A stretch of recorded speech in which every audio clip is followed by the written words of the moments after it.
Okay, आज हम लोगों ने न्यूट्रास्यूटिकल का नेक्स्ट सप्लीमेंट स्टार्ट करना है, दैट इज कैल्शियम। ठीक है।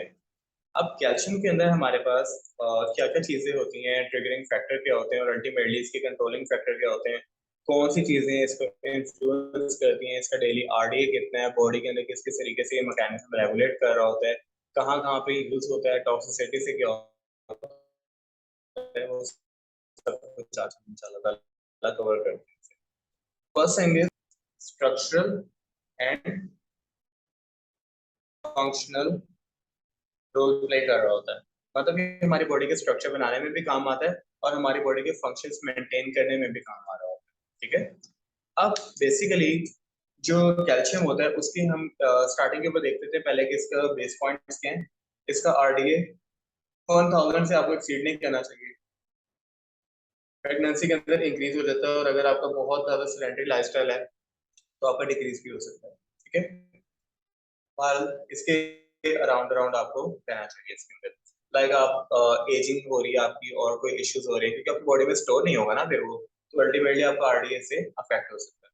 अब आपने स्ट्रक्चरल फंक्शंस, जो स्ट्रक्चरल और फंक्शनल इसके इश्यूज होते हैं ना उसके ऊपर थोड़ी सी बात करते हैं कि स्ट्रक्चरल जो इसके कंपोनेंट्स होते हैं उसके अंदर ही आता है स्केलेटन, टीथ, मतलब एक तरीके की जो स्टोरेज साइट्स होती हैं। स्टोरेज साइट्स का मतलब होता है कि ऐसी चीजें जो कि बॉडी के अंदर चीजों को जमा करवा देती हैं। कैल्शियम अगर जमा होता है तो वो स्केलेटन में और टीथ के अंदर जमा होता है जो कि बॉडी का एक बैकअप स्टोरेज होता है। ठीक है।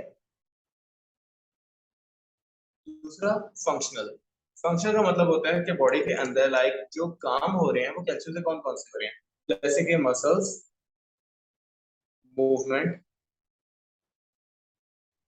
मसल्स मूवमेंट और वैसे भी नॉर्मल मूवमेंट भी। ठीक है। इसके अलावा आपकी जो होते हैं ब्लड लेवल्स, उसके अलावा आपके मतलब कि जो रिएक्शंस, ट्रांसमिशन, इन सब चीजों के अंदर कैल्शियम बहुत ज्यादा एसेंशियली तौर पे रिक्वायर होता है। अब ये सब क्या होते हैं,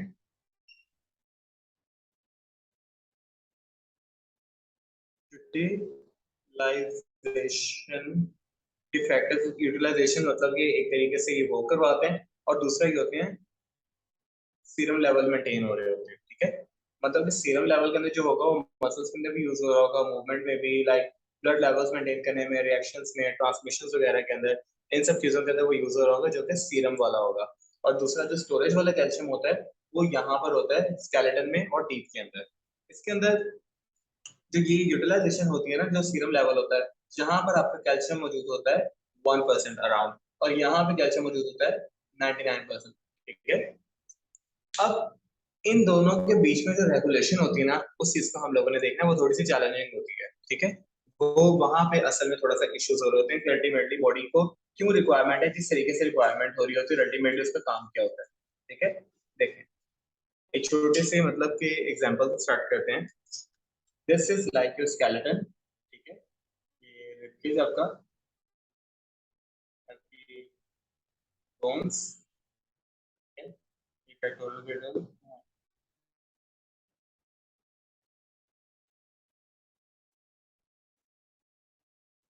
ठीक है। This is your skeleton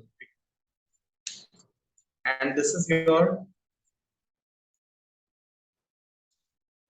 serum calcium, like blood.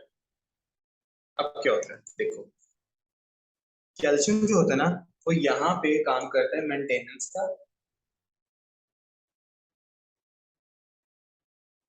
Maintenance का, और यहाँ पे काम करता है वर्किंग का।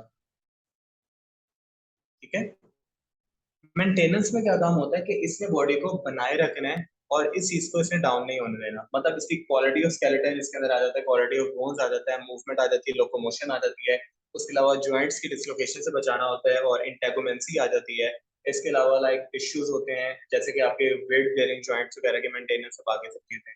वर्किंग सिनेरियो के अंदर क्या आता है कि जब आपका सीरम कैल्शियम होता है ना तो उसने यूज कहाँ कहाँ पे हो रहा है, किस किस तरीके से हो रहा है। फॉर एग्जाम्पल देखो, आपके मसल्स में यूटिलाइजेशन जो है कैल्शियम की वो क्या हो गई है, इंक्रीज हो गई है यूटिलाइजेशन। ठीक है। मतलब आपके मसल्स बहुत ज्यादा वर्क कर रहे हो किसी दिन, आपकी लाइक स्वेटिंग भी हो रही है। अब स्वेटिंग से आपकी बॉडी में डिहाइड्रेशन हो रही है, डिहाइड्रेशन के अंदर क्या होता है, इलेक्ट्रोलाइट लूज होते हैं। स्वेटिंग में क्या होता है, इलेक्ट्रोलाइट लूज होते हैं। अब अल्टीमेटली कैल्शियम लूज होते होते ब्लड के अंदर लेवल जो था वो कैल्शियम का 1% से ड्रॉप करना स्टार्ट हो गया। ठीक है, 1% से ड्रॉप करना स्टार्ट हो गया। तो अब दो किस्म के सिनेरियोज होंगे, बॉडी देखेगी कि क्या इनटेक के अंदर मतलब कि बॉडी कुछ खा रही है या नहीं खा रही, मतलब इनटेक में कैल्शियम है या नहीं है। ठीक है, अब अगर कैल्शियम इनटेक में नहीं है तो फिर बॉडी क्या करेगी, बॉडी के अंदर ये जो 1% होता है ना, ये बहुत एसेंशियल होता है। मतलब इस 1% को आप चेंज नहीं कर सकते, इसलिए अगर ड्रॉप करेगा तो बॉडी पूरी की पूरी मतलब कि डिस्टर्ब होना शुरू हो जाएगी। तो अल्टीमेटली इस 1% को अगर आप इंटेक से मैनेज नहीं कर पा रहे तो दूसरी तरीके से कैसे मैनेज होता है, स्टोरेज साइड से इतना इसको कैल्शियम मिल जाता है कि ये 1% पूरा हो जाता है। तो अल्टीमेटली स्टोरेज साइड 99% से ड्रॉप करके फॉर एग्जांपल हो जाएगी 98.7%। ठीक है, उसके बाद मजीद इसके अंदर कैल्शियम यूटिलाइज होता रहा लेकिन आपकी बॉडी को कैल्शियम नहीं मिला, तो फिर क्या होगा, ये 98 चली जाएगी। ठीक है, इसके साथ ही कैल्शियम की जो परसेंटेज है वो यहाँ पे गिरती रहेगी अगर आप सिर्फ ब्लड को देते जा रहे हो लेकिन आप बॉडी को दोबारा इनटेक नहीं करवा रहे। जहां तक बिल्कुल क्लियर है। अब क्या होगा, आपका ब्लड लेवल जो है कैल्शियम को यूज कर रहा है कंटिन्यूसली। ठीक है, और ये जो मेंटेनेंस पाथवे है ये कैल्शियम को यहाँ से निकलवा के उसको रेंट आउट कर रहा है। ठीक है, उसको दे रहा है। अब क्या सीन है, जब आपकी डाइट के अंदर 1000 mg ऑफ कैल्शियम नहीं या फिर इससे लेसर अमाउंट में मौजूद होगा तो आपका जो यहाँ पे कैल्शियम प्रोड्यूस या जो यहाँ पे इंटैक्ट होना है कैल्शियम, वो इंटैक्ट सही तरीके से नहीं हो पाएगा और अल्टीमेटली आपकी परसेंट जो है वो ड्रॉप करना स्टार्ट कर देगी। ठीक है, जितनी परसेंटेज ड्रॉप कर देगी स्केलेटन उतना ही वीक होगा और ultimately this will lead to like osteoporosis. ठीक है, इसके अलावा लाइक आपके डिफरेंट बोन्स के डिसऑर्डर्स, उसके बाद लाइक आपकी डिसलोकेशन, आपकी लाइक इंटेगोनेंसी स्केलेटन, जैसे हमने बताया था कि वो स्ट्रक्चरल फंक्शन जो होता है वो भी प्ले कर रहा होता है। अब इन सारे के सारे इश्यूज वगैरह के साथ क्या होगा कि आपका स्केलेटन सरवाइव कर रहा होगा। अब जब स्केलेटन इश्यूज को फेस कर रहा है तो अकेला स्केलेटन तो नहीं फेस कर रहा होगा, स्केलेटन के साथ साथ पूरी की पूरी बॉडी ही इन इश्यूज को फेस कर रही होगी, लाइक पेन। ठीक है, लाइक जो होती है डिसलोकेशंस, उसके अलावा लाइक जो होती है कि आपकी मूवमेंट इश्यूज। ठीक है, आपके लोकोमोशन इश्यूज, आपके लाइक हाइकिंग के इश्यूज। हाइकिंग सिर्फ पहाड़ों पे नहीं होती, लाइक आपने सीढ़ियों पे चढ़ना है, वो वाले इश्यूज भी इसके अंदर आ रहे होंगे। अब अल्टीमेटली हर किस्म का जो इश्यूज आपका स्केलेटन फेस कर रहा है ना वो एक तरीके से आपकी बॉडी फेस कर रही होती है। अब जब आपकी बॉडी को ये वाले सारे इश्यूज फेस हो रहे होंगे तो अल्टीमेटली उसका रीजन क्या होगा, क्या ब्लड सीरम लेवल होगा, नहीं। क्या आपकी जो ब्लड के अंदर कैल्शियम की डेफिशिएंसी हो रही है ये होगा, नहीं। आपकी इनटेक और आपकी जो आउटपुट है वो दोनों मैच नहीं कर पा रहे थे आपस में। अब फॉर एग्जाम्पल कुछ लोग यहाँ पर ये कहते हैं कि हम तो कैल्शियम खाते हैं लेकिन फिर भी इस टाइप के मसले हमें रहते हैं। ठीक है, उनकी बॉडी के अंदर हम लोगों ने देखा था कि उनकी बॉडी में कोलिकैल्सिफेरॉल वाला कि विटामिन डी3 नहीं है, या तो उनकी बॉडी में विटामिन के2 नहीं प्रोड्यूस हो रहा। ठीक है, अगर डी3 के2 है तो अल्टीमेटली क्या हो रहा है कि उनकी बॉडी के अंदर कैल्शियम नहीं इनटेक हो रहा। अगर ये तीनों चीजें हैं तो फिर आपकी बॉडी के अंदर चीजें डाइजेस्टेड एब्जॉर्ब होगी।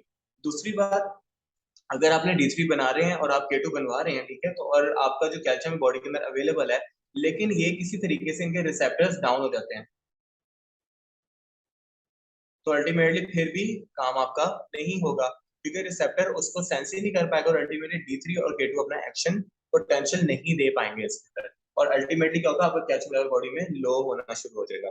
ठीक है, लेट्स टॉक अबाउट कि आपका कैल्शियम की टॉक्सिसिटी होना शुरू हो जाती है, आप कैल्शियम को बहुत ज्यादा इंटेक करते हो और अल्टीमेटली डी3 और के2 के लेवल को भी अच्छे तरीके से मेंटेन करते हो तो क्या होगा, आपकी बॉडी में कैल्सिफिकेशन होना शुरू।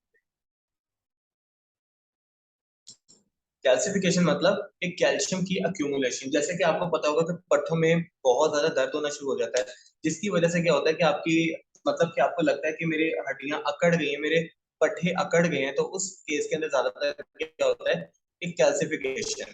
आपने बहुत ज्यादा इसका इंटेक कर लिया लेकिन आपका वर्कआउट कोई भी नहीं है। जब तक आपके कैल्शियम का वर्कआउट नहीं होगा तो यूटिलाइजेशन आपकी इक्वल नहीं होगी। इनटेक और यूटिलाइजेशन आपको बैलेंस रखनी पड़ेगी ताकि आपका आरडी स्टेबल रह सके और आपकी बॉडी स्टेबल रह सके।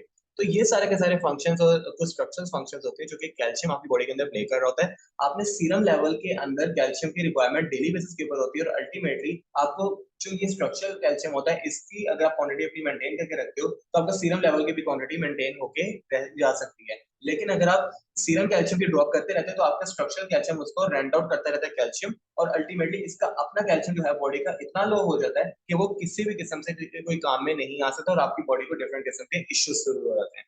अगर यहाँ पर आप रिजुविनेशन का सप्लीमेंट नहीं इंटेक करते, आप यहाँ पर कोई स्टेबिलिटी सप्लीमेंट नहीं इंटेक करते, तो ये लेट टर्म ऑस्टियोपोरोसिस वगैरह आपकी बॉडी के अंदर मतलब क्रैक्स वगैरह इंड्यूस कराना स्टार्ट कर सकती है।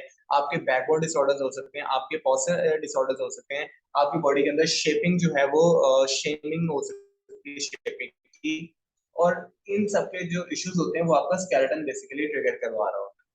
तो यहाँ तक किसी भी किस्म का कोई क्वेश्चन और कोई कंफ्यूजन है आपको कैल्शियम के अंदर और इसकी टॉक्सिसिटी एफिशिएंसी और लाइक इसका क्या सीन होता है बॉडी के अंदर, किस किस तरीके से बॉडी इसको यूटिलाइज करती है, क्यों ये ज्यादा असेंशियल होता है, इस सब चीजों के अंदर किसी किस्म का कोई क्वेश्चन है आप लोगों का? सर ये जो लास्ट पॉइंट आपने बताया ये जरा रिपीट कर देंगे? कौन सा वाला? सर अभी लास्ट में जो आप बॉडी में बता रहे थे कि टॉक्सिक हो जाती है वो वाला मैं point। ये कह रहा हूँ अगर आपने देखो फॉर एग्जांपल आपको पता लगा कि you are down on calcium, तो आपने ना कैल्शियम का सप्लीमेंट इंटेक करना है, ठीक है। अब आप कैल्शियम का सप्लीमेंट तो खा ही जा रहे हो लेकिन आपने अपनी बॉडी की एक्टिविटी मैनेज नहीं की, आपने एक्टिविटी नहीं मैनेज की, बर्निंग मैनेज नहीं की, तो अल्टीमेटली क्या होगा, कैल्शियम आपकी बॉडी में जरा स्टक हो रहा है, वो आपकी बॉडी को अवेलेबल नहीं हो पा रहा, आपकी बॉडी में आ रहा है लेकिन वो फंस रहा है आपके स्केलेटन के अंदर, आपकी सेल्स में, आपकी आर्टरीज के अंदर, आपके लाइक मसल्स के अंदर, इसके अंदर कैल्शियम स्टक हो रहा है लेकिन कैल्शियम यूटिलाइज नहीं हो पा रहा। तो उस केस में क्या होगा कि आपको कैल्सिफिकेशन की बीमारी होना शुरू हो जाएगी लेकिन कैल्शियम की यूटिलाइजेशन प्रॉपर नहीं होगी। उस केस में क्या होगा कि आपको हीट थेरेपी लेनी पड़ेगी, मतलब कि आपको कपड़े गर्म करके अपने जिस्म के ऊपर रब करने पड़ेंगे थोड़े थोड़े से, उसके बाद आपको विटामिन डी3 के सप्लीमेंट्स लेने पड़ेंगे K2 के, ताकि वो जो कैल्शियम है वो आपको यूटिलाइज हो सके। इसके अलावा आपको अपनी फिजिकल एक्टिविटीज बढ़ानी पड़ेगी ताकि जब आपकी बर्निंग रेशियो इस कैल्शियम को यूटिलाइज करना स्टार्ट करके तो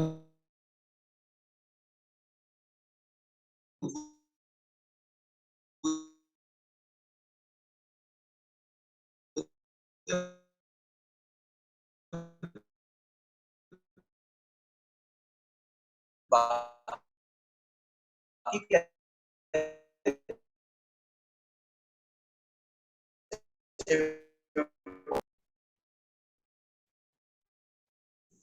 ठीक है, लाइक इस सेशन के बाद भी अगर किसी बंदे का इस पूरे के पूरे चीज में से कोई क्वेश्चन वगैरह आता है ना, तो फिर आप नीचे कमेंट सेक्शन वगैरह के अंदर पता कर सकते हैं अपने क्वेश्चंस के बारे में कि इस चीज के अंदर हमें ये चीज क्लियर नहीं हुई, तो हम आपको कमेंट सेक्शन के ऊपर रिप्लाई वगैरह प्रोवाइड कर देंगे अपना, ठीक है। Okay, so this was calcium and thank you so much for your time, doctor Haris Rashid. Allah Hafiz.